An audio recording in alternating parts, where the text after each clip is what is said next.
मित्रों, आज हम हिस्ट्री के अंतर्गत सिंधु घाटी सभ्यता पढ़ रहे थे।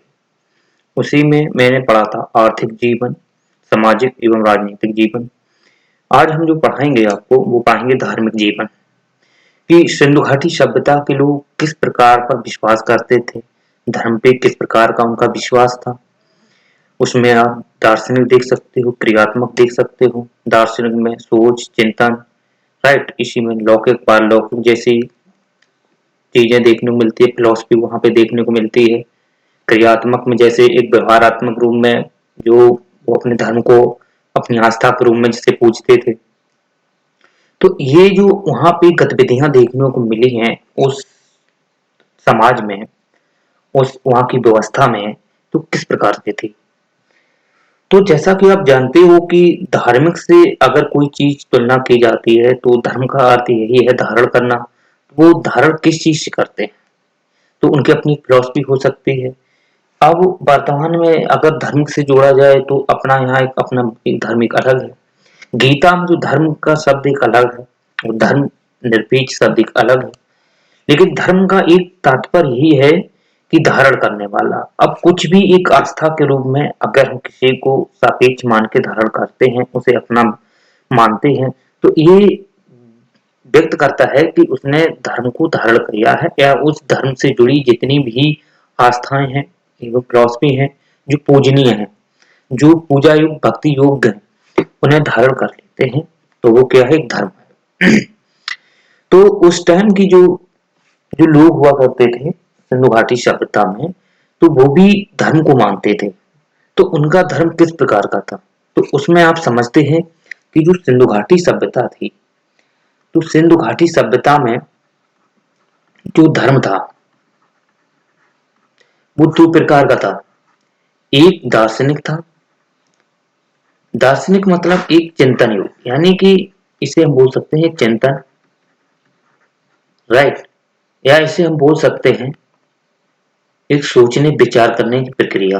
सोचने या विचार करने की प्रक्रिया जिसके अंतर्गत आप ले सकते हो विश्वास। वो विश्वास क्या है, लौकिक है। वो विश्वास क्या है, पारलौकिक है, राइट। तो लौकिक में जो चीज उन्होंने अपने आप में देखी है या समझी है, जो वास्तविक में वो चीज उनको फील होती है या उस चीज से वो गुजरे हैं, तो वो लौकिक है, राइट। पारलौकिक चीजें ऐसी होती है जो लोक मतलब लोक से परे हो, जिसपे केवल चिंतन किया जा सकता है। वो वस्तुएं प्रत्यय में होती है, यानी कि किसी एक चीज से उसका जुड़ाव होता है और उस जुड़ाव से वो विश्वास रखते हुए अपने धर्म को आगे बढ़ाते हैं, उस पे वो उस प्रकार की कृत्य करते हैं, राइट। उसी में आप देख सकते हो, जैसे कि आप ले सकते हो उसमें लौकिक में तो जैसे आप कर सकते हो जैसे पूजा, राइट, भक्ति, ओके। लेकिन ये पूजा भक्ति जिसकी कर रहे हो, जिसकी कर रहे हो या जिस पर विश्वास कर रहे हो, वो एक पारलौकिक है। यानी कि अगर कोई भगवान को मान रहा है तो वो भगवान जो है एक प्रकार के उनके लिए पूजा भक्ति है तो लौकिक है, क्योंकि वो उस चीज में अपने को धारण किए हैं और उसके प्रति वो अपने को व्यवहार करते हैं, उस प्रकार की कर्तव्य निष्ठा रखते हैं, राइट। उसी में देखा हो अपनी दिनचर्या रखते हैं। तो ये एक उनकी लौकिक है, क्योंकि वो उस प्रकृति के प्रति चिंतन है, प्रकृति के प्रति उनका चिंतन है।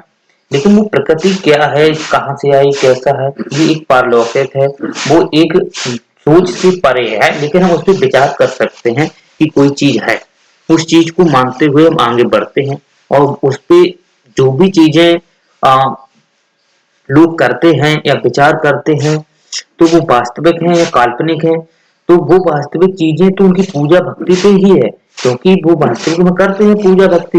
लेकिन किसकी करते हैं, वो है कहाँ, दिखता है क्या है, ये पारलौकिक है। तो ये चीजें ये भी मानते थे, ये दर्शन के अंतर्गत आता है, एक दार्शनिक चीजें, ओके। तो दार्शनिक के अंतर्गत एक विचार है, एक सोच है, एक दर्शन है, जिसमें आप एक फिलॉसफी में जोड़ सकते हो कि मनुष्य अपनी चिंतन प्रक्रिया के माध्यम से अपने दिनचर्या में जिस चीज से भक्ति आस्था से अपने का जुड़ाव रखता है और जिससे रखता है, वो एक दर्शन के अंतर्गत उसको हम कर लेते हैं। अब दूसरी बात यहाँ आती है कि क्रियात्मक क्या है। तो क्रियात्मक अगर बात की जाए तो ये चीजें हैं कि हम किसके माध्यम से पूजा करते हैं। वैसे तो पूजा भक्ति हम करते हैं अपने हृदय दिल से है, तो हम किसके माध्यम से ऐसे पूजा करते हैं, जैसे किसी मूर्ति को लेके पूजा करते हैं, राइट। किसी पेड़ को लेके हम पूजा करते हैं, राइट। किसी जानवर को लेके हम पूजा करते हैं।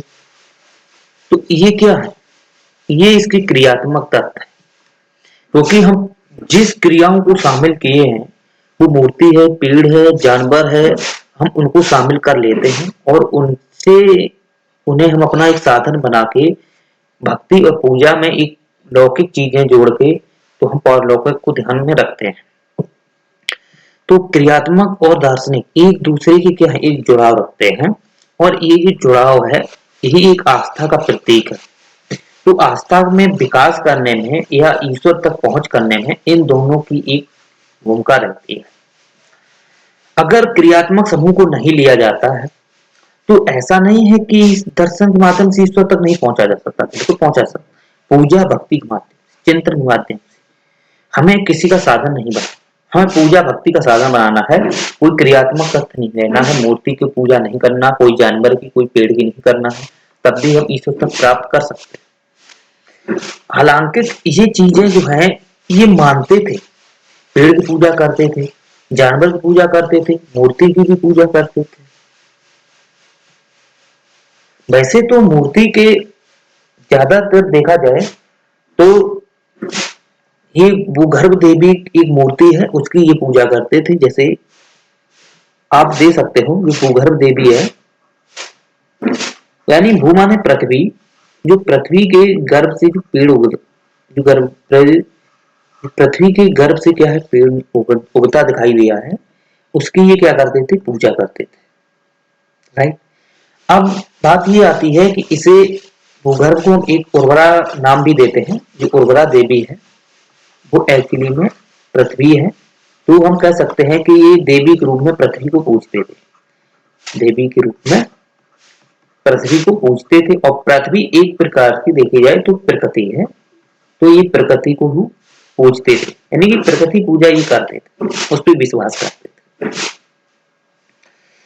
अन्य तत्व में अगर आप जोड़ना चाहते हो तो इसमें आप ले सकते हो कि जो क्रियात्मक समूह के अंतर्गत जैसे एक चीज आती है पशुपति। तो ये जो पशुपति है, जिसमें मैंने आपको बताया था जो पशुपति थे, ओके, इसमें मूर्ति है, पशुपति है, उसकी पूजा जी करते हैं। वो पशुपति क्या है, एक प्रकार का शिव है, राइट। जो वर्तमान की शिव है वही पशुपति है, उस टाइम वो पशुपति बोलते थे। और पशुपति के रूप में ये किसे पूजते थे, एक श्रृंगी बैल को पूजते थे और ऊबड़ वाला बैल, इसे सांड बोलते हैं, इसकी भी ये पूजा करते थे। लेकिन ये पशुपति जो थे ये शिव को मानते हैं और शिव की ये क्या करते थे, पूजा। तो इसमें एक श्रृंगी बैल जानवर को भी पूजते थे, जानवर के अंतर्गत एक ऊबड़ वाला बैल है जिसे सांड बोलते हैं, एक श्रृंगी बैल है, राइट। तो ऐसे ही बैलों का भी क्या करते थे, पूजा करते थे। तो मूर्ति के अंतर्गत ही किसे ले लेते हैं, इनको ले लेते हैं, पशुपतिनाथ की जो मूर्ति है उसकी ही पूजा करते थे। और देखा जाए तो इनके जो संप्रदाय रहे हैं, इनके संप्रदाय आपने पढ़े हैं, पशुपति संप्रदाय, कापालिक संप्रदाय, ये कुछ जो संप्रदाय रहे हैं देखे हम अपने दक्षिण भारत में भी मिलते हैं। चोल साम्राज्य में देखा हुआ आपने, इनकी विशेषताएं देखने को मिल जाती हैं। तो हम कह सकते हैं कि ये जो सिंधु घाटी सभ्यता के लोग थे ये शिव को पूजते थे, वो पशुपति के रूप में पूजते थे। अब हम बात ये करते हैं कि और किसी किसी पूछते थे, तो दर्शन में अगर देखा जाए, इसमें तो जानवर को पूजते थे, पेड़ में अगर देखते हैं तो पेड़ में पहले समझते हैं। तो पेड़ में ये पूजते थे पीपल का पेड़, पीपल का जो पेड़ हुआ करता था उसे ये पूजते थे। जानवर में तो यही पूजते थे, जैसे कि एक रंगी बैल है, कुगड़ वाला बैल है, इन्हें पूजते थे। राइट, इन जानवरों की पूजा करते थे। पेड़ में पीपल वाला मूर्ति में पशुपतिनाथ की मूर्ति है, पृथ्वी की मूर्ति है, भूगर्भ देवी की मूर्ति है, उर्वरा की मूर्ति है, हम नाम देते हैं उनको, ये पूजते थे। ये है एक क्रियात्मक समूह के अंतर्गत। जबकि दार्शनिक के अंतर्गत बात की जाए तो दर्शन में ये इंद्र की पूजा करते थे। राइट, ये किसकी पूजा करते थे? इंद्र की, क्योंकि और सोम की पूजा करते थे, यानी कि चंद्रमा की करते थे, सूर्य की पूजा करते थे। तो दर्शन के अंतर्गत अगर हम देखें तो ये सूर्य की भी पूजा करते थे, चंद्रमा की पूजा करते थे सोम के रूप में, सोमरस देखा हो, चंद्रमा की भी ये पूजा करते थे। एक्चुअली में इस सोम की जो बात आती है ये देखने को मिलती है हमें ऋग्वेद में। आगे चल के ऋग्वेद में सोम शब्द आता है, वो हम आगे डिस्कस करेंगे। इसी के अंतर्गत ये इंद्र की भी पूजा करते थे, इंद्र की पूजा करते थे, अग्नि की पूजा करते थे, वरुण की पूजा करते थे। ये दर्शन के अंतर्गत ही इन देवताओं की पूजा करते थे। इंद्र की करते थे, इंद्र की जो जल वर्षा करता है, तो इनका फर्स्ट देवता जो रहा है वो इंद्र ही रहा है। इंद्र से ये कहीं ना कहीं देखा जाए तो प्राकृतिक जो प्रभाव मानते थे, जो प्राकृतिक घटनाएं होती थी, बाढ़ जैसी, वर्षा, तो इनसे ये लोग डरते थे, क्योंकि निरंतर ये इन चीजों से क्षतिग्रस्त हो गए थे बार बार जल से। तो इनका एक विश्वास था कि इंद्र ही एक वर्षा कराने वाला देवता है, इसी को मानो, अगर कोई चीज घटना घटती है तो इंद्र ही संभालेंगे, इसलिए उन्हें पूजते थे। तो इंद्र का फर्स्ट देवता माना जाता है। ये कुछ चीजें हैं जो देवी देवताओं को ये पूजते थे। वैसे अगर धार्मिक में और भी देखे जाए तो ये यज्ञ भी करते थे, यज्ञों का वेदिकाएं पाई गई हैं, यज्ञ भी करते थे। इसके आगे भी और भी ये जैसे पूजा पाठ पे विश्वास करते थे, भूत प्रेत पर विश्वास करते थे। तो भूत प्रेत है तो इसमें हम ले सकते हैं पारलौकिक चीजों में, जैसे भूत प्रेत।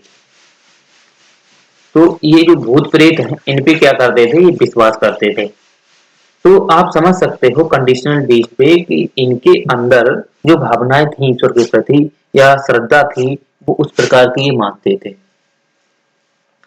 और भी आप देख सकते हो कि समाधान में ये जो दफनाते थे तो संस्कार मानते थे।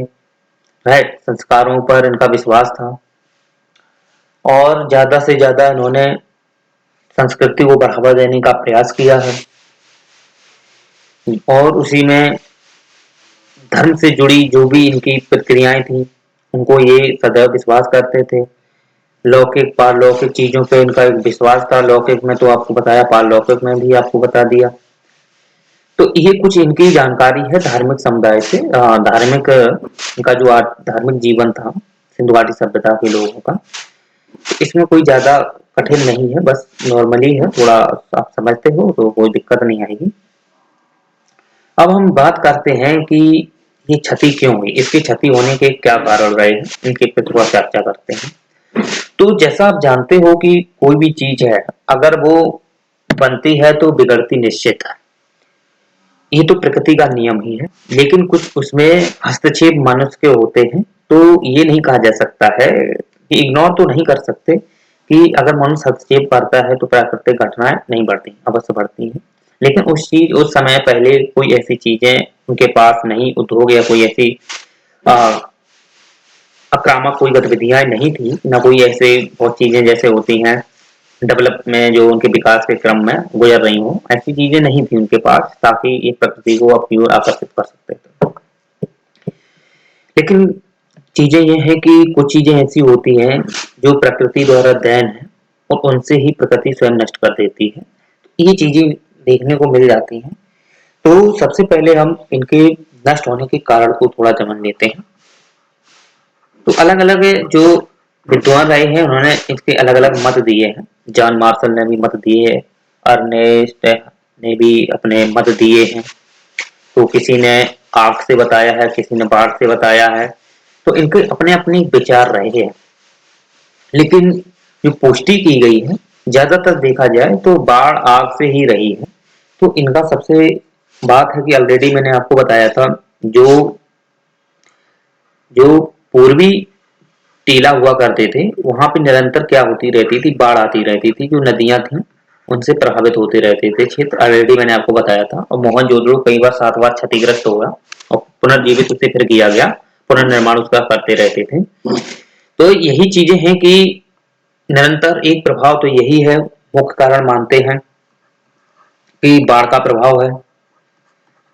क्योंकि इसका एक पैमाना ये देखने को मिलता है कि इंद्र को पूजते थे, तो इंद्र का पूजने का रीजन यही था, इंद्र का पूजने का कारण यही था कि वो ज्यादा से ज्यादा बारिश करते थे, तो बारिश कम हो, तो इसलिए उनकी फसल भी नष्ट ना हो, उनके घर तबाह ना हो, तो ये इंद्र को पूजते थे। तो बाढ़ का प्रभाव हो सकता है, क्योंकि कई जगह ऐसे हैं घर भी क्षतिग्रस्त मिले हैं, कई जगह बाढ़ में दबे हुए कंकाल भी देखने को मिले हैं। तो हो सकता है इनका बाढ़ का प्रभाव रहा हो। कुछ और भी देख सकते हो, आग से जैसे कंकाल मिले हैं, जली कंकाल मिले हैं, तो उनकी आग से भी इनका प्रभाव देखने को मिलता है। बाढ़ हुआ, आग का प्रभाव। आग के प्रभाव में अगर देखें तो वन जंगल में जैसे आग लगती है, तो शायद इनकी चपेट में मकान आए हों, तो उस विषय से आग लग गई हो, तो ये भी एक चीजें हैं। और भी आप देख सकते हो, और भी आप देख सकते हो, जैसे तूफान है। तो ये सभी क्या है, एक प्राकृतिक घटक है। तो प्राकृतिक के घटक के अंतर्गत जो इन पे प्रभाव पड़ा है, तो इस प्रभाव की वजह से ही निरंतर इनके जो आर्थिक जीवन, धार्मिक, राजनीतिक जो जीवन थे, जिससे ये अपना जीवन व्यतीत करते थे अपने दिनचर्या में, तो ये उनका जो नष्टीकरण हुआ है, तो नष्टीकरण में प्राकृतिक ही कारक माने जाते हैं। और भी कारक देख सकते हो कि चौथा सामाजिक मानवीय कारक में अगर बात की जाए, तो मानवीय कारक में देख सकते हो जो आर्य लोग थे उनका आक्रमण, आर्यों का आक्रमण, जो आर्यों का आक्रमण है, आर्यों की आक्रमण की भी बात देखने को मिलती है। क्योंकि जो आर्य थे वो मध्य एशिया से आए थे, तो उनका प्रभाव, क्योंकि ये जो आर्य थे, इन आर्यों ने जो लोहा की खोज की थी, तो इनके पास लोहा के हथियार थे, राइट। तो इनके पास लोहा के हथियार थे। और जो सिंधु घाटी सभ्यता के थे, इनके पास लोहे के हथियार नहीं थे। रीजन ये था कि इन्होंने लोहे की खोज नहीं की थी, इन्होंने खोज की थी तांबा की। तो इनके पास ओबियसली तांबे के हथियार होंगे, पत्थर के हथियार होंगे, राइट। तो इनके तांबे के, पत्थर के, लकड़ी के जैसे भी हथियार थे, तो ये हथियार लोहे के आगे कहाँ टिकेंगे। दूसरी बात है कि ये जो देखा जाए तो घोड़ा जो हुआ करता था, तो घोड़ा से ये परिचित थे, लेकिन घोड़ा से ये नफरत करते थे। ओके। तो आर्यों के पास घोड़ा भी था, जो आर्य थे उनके पास घोड़ा था, इनके पास घोड़ा नहीं था, इनके पास हथियार भी नहीं थे, उनके पास लोहे के हथियार थे। तो माना जाता है ऐसी कि ये कुछ पॉसिबिलिटी रही है कि इन चीजों की प्रभाव या इनकी वजह से सिंधु घाटी सभ्यता का नष्टीकरण हुआ है। और कुछ ऐसा भी कहते हैं कि जब आर्यों का उन पे संकट आया, आर्यों का प्रभाव पड़ा, तो वो दक्षिण भारत की तरफ भी कुछ गमन किए हैं, आंध्र प्रदेश क्षेत्रों में भी बाद में देखने को चीजें मिल जाती हैं। तो हो सकता है कि इसका प्रभाव देखने को मिला है। दूसरी, उत्तर भारत की ओर भी गमन किए, उड़ीसा क्षेत्र तक भी गए हैं। तो धीरे धीरे फिर बाद में विनाश होते चले गए। तो यही चीजें हैं कि बाढ़ का प्रभाव, आग का प्रभाव, मानवीय कारक, आर्यों का आक्रमण। और वैसे तो वहां कोई राजा महाराजा तो था नहीं। जो अक्कड़ राजा था वो मेसोपोटामिया में था, वहां पे जो वंश पाया जाता था, राइट। तो इस वजह से आप कह सकते हो कि जो वहां पे सारगोन वंश था, जो अभिलेख मिलता है, तो वहां पे अक्कड़ राजा था। तो हो सकता है कि आर्य लोग वहां से आए हों, उन्होंने इन पे हमला किया और इसकी वजह से ये नष्ट हो गए हों। कई चीजें, कई डायमेंशन देखे जा सकते हैं, कई एस्पेक्ट बन सकते हैं, हालांकि कि ये जो है पॉसिबिलिटी है, लेकिन फिर भी इनको ठोस रूप में रख सकते हो आप, मेंस में लिख सकते हो तो ये प्रॉपर आपके काम आएंगे। बाढ़ का प्रभाव, आग का प्रभाव, तूफान मानवीय कारक, क्योंकि आग से ये परिचित थे। बाढ़ एक प्राकृतिक चीज है, आग भी प्राकृतिक हो सकती है, कुछ मानवीय भी क्रियाकलाप की, हस्तक्षेप की गतिविधियों से भी अग्नि प्रभाव करती है। तूफान भी प्राकृतिक ही है, क्योंकि ऐसे कोई उद्योग नहीं थे उनके पास ताकि वो कोई ऑक्सीजन या मतलब कार्बन डाइऑक्साइड या जहरीली गैस उत्सर्जित करें जिससे ग्रीन हाउस प्रभाव बढ़े, ऐसा तो था नहीं। लेकिन बस ये है कि चूल्हा वूल्हा तो ये यूज करते ही थे, तो उससे इतना प्रभाव नहीं पड़ता है, इतना तो पेड़ अवशोषित कर ही लेते हैं। हालांकि ये चीजों की वजह से ही देखा जाए तो प्राकृतिक घटनाओं की वजह से वो नष्ट हुई है। तो ये कुछ चीजें थी सिंधु घाटी सभ्यता से संबंधित, जिसमें मैंने धार्मिक जीवन और उनसे जुड़ी जो मतलब उसकी क्षतिग्रस्त होने के जो प्रमाण देखने को मिलते हैं, काफी मिलते हैं। मोहनजोदड़ो में, हड़प्पा में देख लो, यहाँ भी देखने को मिलते हैं, लोथल में देख लो, चंदूदड़ो में, राइट, और सारगोन में भी मिल जाते हैं। तो बस इसमें कोई ज्यादा टफ नहीं था, नॉर्मली था। तो ये हमारा लास्ट लेक्चर था सिंधु घाटी सभ्यता का। उम्मीद करते हैं आपको ये बेसिक जो कॉन्सेप्ट है आपको समझ में आ गया होगा। कोई अगर दिक्कत आती है तो आप मुझे कमेंट बॉक्स में मैसेज कर सकते हैं, उसका हम आपको रिप्लाई कर देंगे।